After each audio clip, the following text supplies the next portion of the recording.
All right, everyone, it's time to talk tortillas.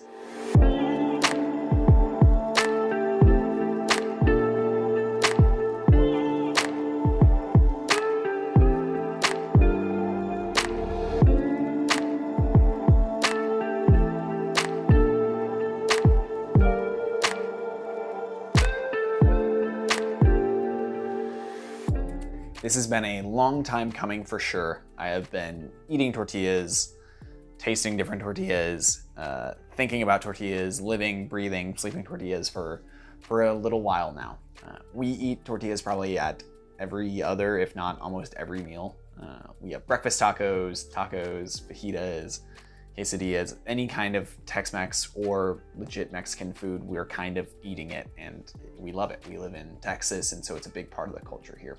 It means a lot to us, and I wanted to, as a part of that, put forth into the world kind of my preferred tortilla recipe. There are so many out there with so many different types of fat, so many different ingredients, different flours, baking powder, no baking powder. There's a lot of different things you can kind of do. So what I'm going to be doing with this video is actually showing you 4 different tortillas with 4 different fats. I'm going to use lard, butter, oil, and shortening. So those will be the ones that we're testing for flavor and for texture. The base recipe is going to be basically the same. So I'll show you at the end which one I like the most and which one I'll probably continue making for future videos and just in my life. That's subject to change because it can get better over time and it may adjust, but at least for now, that's kind of what I'm going to be sticking with. So join me with this. I'm going to be making probably like 70 tortillas or so there's going to be a lot. I'm going to show you the process of making them, which I think is the best, what gives flavor and texture, and what those kind of differ with the fats that we use. And then at the end, I'm going to say, hey, here's what I'm liking. Here's what I'm going to be using. And then anything I probably make with a flour tortilla in the future is going to be that tortilla recipe. So you'll kind of have my tortilla recipe. So let's get into the kitchen and let's go make a lot of tortillas. Thanks for being here. One thing before I really get started is the food scale. So you'll see me using that here, not something I often use. Most of my cooking is kind of by eye and by feel, but this is something that I really can't stress enough. I tried to do this with cups and I constantly was getting a different outcome. I was getting either too hard of a dough or sometimes too soft. It just really was not consistent. And so I switched to a food scale and that made a world of difference. So this section, you'll see some quick cuts of all of my different batches that I made here. This was 4 different batches. All of them start with the same amount of flour, the same amount of baking powder, and the same amount of salt. And then I added the fat directly into that dry mixture. And I squeeze it with my fingers and kind of make it pea-sized, almost like a pie dough, but a little bit finer. You don't need it to be flaky like a pie. It does help having the fat intersperse between the flour though, so that's what I'm doing here. The longest and most important step of making tortillas is actually the mixing, I think. So you need warm water and you're gonna mix that all in by hand. I've seen recipes where they use processors or a dough mixer, and I think that's fine, but I honestly think it's just better to do it by hand. You get a better feel for it. Unless you're making these in massive batches, which actually, with the amount that I was making, maybe I should have done it with a mixer. So I mix all the water in by hand, and then I get this out onto a work surface. So I have a big cutting board. You could use that. You could use your counter if it's clean enough, whatever you've really got.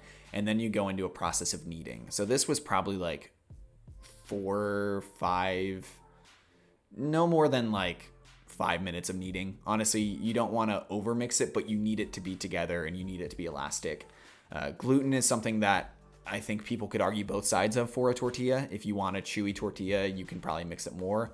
If you want a more light, melt in your mouth tortilla, you can probably mix it less and still get a good product. It's really up to you, but this is why hands are so important, because you get a feel for it much better than you would without them. I really want to build kind of a community with this channel, and so for that, I wanted to share a story that one of my best friend's fathers actually sent me by email.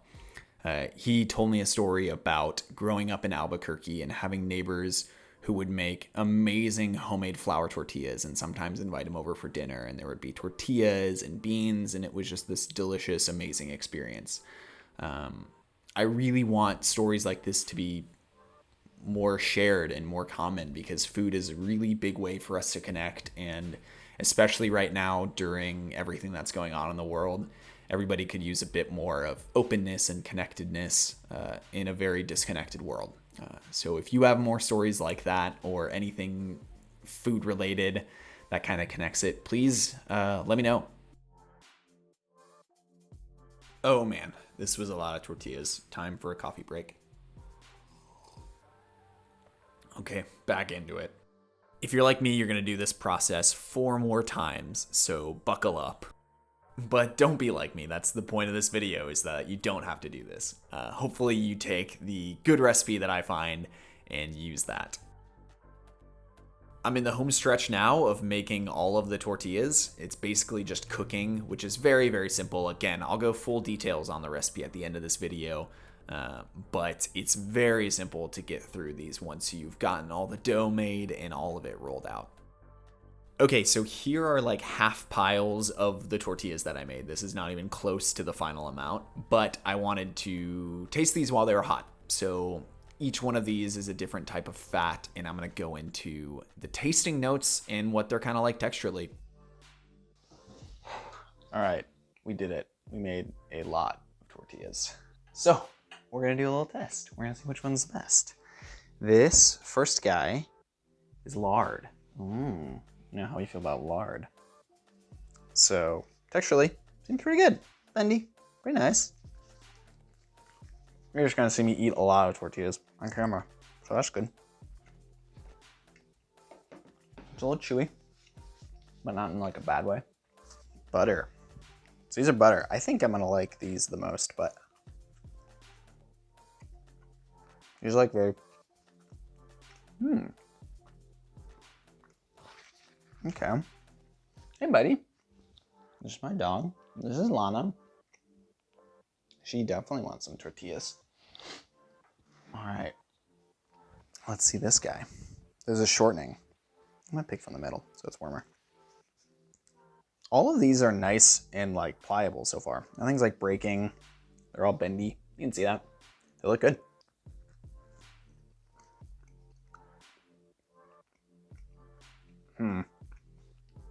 Interesting. Shortening is, it tastes like the most processed so far. I don't know if that fully makes sense. And this is just straight up vegetable oil. These have a smell that the other ones kind of didn't.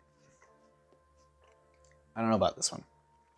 Oil is like currently maybe bottom of the list. Probably bottom of the list. I would eat any of, I mean, honestly, any of these are pretty good. Like any of, it's hard to pick between kind of the 3 left. So I'd say oil is 4. I'm gonna do butter again. We're gonna taste butter again. There we go. Go girl. Yeah, butter's pretty good. We're gonna save that one. Shortening. Shortening is drying out my mouth in a way that like the others aren't really. I may do shortening 3. All right, lard and butter. Who would have thought? Who would have thought? Okay, lard is noticeably chewy. And not, again, not in a bad way, but in a like, it holds together really well kind of way. This is like a preference for sure. I think both of these are equally good. I would maybe pick butter. Butter smells really good. It smells like butter, which makes sense. But if you don't want that flavor, I would go lard. I think lard wins. I think the bit of texture you get from the butter doesn't make up for the fact that this is so neutrally good. I think this could be replaced with shortening and you'd be great. I think this could be replaced with butter and you would have a slightly different product.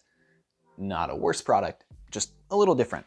I would get lard to make these, which is something that I don't often, I mean, maybe I should use more lard, but I don't often use lard, so I don't often have it around. I had to get it to make these. I would go, yeah, I would do lard. Makes sense. I think lard is like very traditional, very classic. If you don't have lard around and you have butter, that's perfect. If you don't have lard around and you have shortening, that's great too. Oil is maybe I maybe wouldn't do it with just vegetable oil. It's a bit interesting tasting. So yeah, that's that. I'm gonna show you how I made the lard and the butter, because I think those are the two that stand out the most, with the walkthrough right after this. You'll be all set. You'll have that recipe. These tortillas start by weighing out 600 grams of all-purpose flour into a large bowl. To that, add 6 grams of baking powder and 9 grams of kosher or sea salt. I like to put that into a larger bowl and mix all of the dry ingredients together with my hand. On a separate plate, weigh out 70 grams of lard or shortening if you're going that route. And for butter, you need 85 grams of butter. The reason for more butter is actually 80% fat and about 20% water. So we actually need to bump up the amount of butter and lower the amount of water that's going into these tortillas. Mix your fat into your dry ingredients with your hands until fully incorporated and you can barely see any giant pieces of fat left. For lard, measure out 290 grams of water. For butter, measure out 275 grams of water. We're gonna heat that in the microwave for about 25 seconds until it's close to body temperature. Add your water into your dry ingredients in the bowl and mix together until a very shaggy dough forms. You're gonna pour that out onto your board. Once it starts to come together, you're gonna knead it for about 5 minutes until a tight, elastic dough forms. Now we're gonna ball out our dough. I like to do 45 grams for a perfect taco size and 55 grams if you want something a little bit larger. Get those onto a tray and we're gonna cover it with plastic wrap and let it rest for an hour. Once they've fully rested, I like to get them onto a floured workspace with a floured rolling pin. As soon as I start rolling, I get a cast iron pan over medium to medium high heat. So roll your tortillas by turning them every couple rolls just to make sure you get it as round as possible. I almost never get perfectly round tortillas, and I honestly don't think that matters. Unless you're at a restaurant, nobody really cares. They're gonna be delicious anyways. If you really, really care about that, you can probably trim some of like the weird edges, but you won't see me doing that. If you're having a hard time getting it perfectly thin and flat, I recommend flipping it and turning it, giving it a lot of room to move around. That will definitely help. For cooking, you're gonna drop one in and leave it for about a minute. You're gonna see bubbles start to form rapidly, which is exactly what you want. After about a minute, you can flip it and let it sit for another minute on the other side. When it comes to doneness, you're just looking for a little bit of char, a little darkness. You don't want it too dark and you don't want it not charred at all. These can overcook really quickly, so definitely don't go more than a minute on each side. If you do that, they're not gonna be nice. They're gonna be really, really tough. I always have to adjust the heat as I go tortilla by tortilla. Honestly, sometimes it gets a little too dark, sometimes it's not hot enough. You need to keep an eye on it as you go. Once you've sort of gotten in the swing of things, this goes by very quickly and it's pretty fun. You just get to roll and then put it in the pan and roll and flip it and then roll, and it's just a good time. If you're making these with the butter, one thing to note is they tend to actually get harder and crunchier and kind of overcook quicker. So definitely keep an eye on that. A level of darkness that's fine on a lard tortilla is probably not going to be okay on a butter tortilla. Don't know why, just something that kept happening. Once a tortilla finishes cooking, I like to put it on a plate with either a paper towel or just a clean towel I can rest them in. And if I'm not eating them right away, they go into a warm oven. By the time you're done, you should have a massive stack of tortillas ready to go for whatever you need them for. I highly recommend the lard or butter. Both are great. Shortening, again, can work too if you don't have lard, but you want that kind of chewy texture. Any of these are probably going to be softer and tastier than anything you would ever get in a store. Thank you so much for watching what has been my longest video yet. I really wanted to be able to share some kind of stories with this, and just in general with my channel going forward, I really would love to have some food stories to share from me and as well from people that I love and care about and people from the community. So if you have anything you want to share or you'd love to see me make, please feel free to shoot me an email or just leave a comment down below on this video. If you like what I'm doing, please subscribe. You'll get everything that I come out with in the future, and I'm really glad you're here.